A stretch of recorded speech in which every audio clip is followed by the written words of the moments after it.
And Saket, what do residents there need most right now?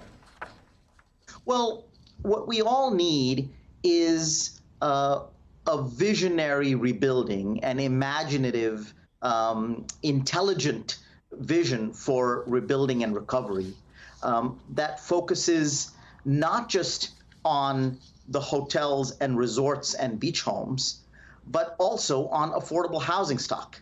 There are thousands of workers deploying to Florida, and we want these workers to be used to rebuild the homes that are broken and make the homes that are still standing intact.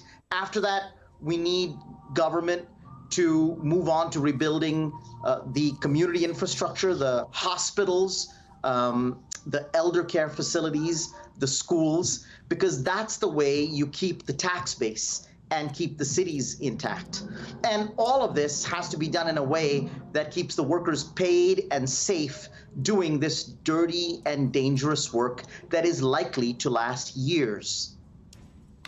Many of your workers are migrants or undocumented immigrants who are helping in that recovery effort. And a major part of your organization focuses on protecting this vulnerable population. Explain the significance of having migrants facilitate the rebuilding process. Well, Secretary, these are people who have been rebuilding American homes, schools, and cities since Hurricane Katrina. And so what they have now is not just skills and expertise. They have a whole lot of that. They're incredibly talented. But they also have a deep sense of vocation around this work. They feel spiritually connected to the difficult work of helping people come home. So they are going to be a significant force of this recovery. They'll be the white blood cells of Florida, and all of the recovery efforts will depend on them. Billions of dollars are poised to back the recovery efforts, but you need workers to do the rebuilding. And the first stage will be just keeping homes secure that were left intact. That is really urgent. The clock is ticking.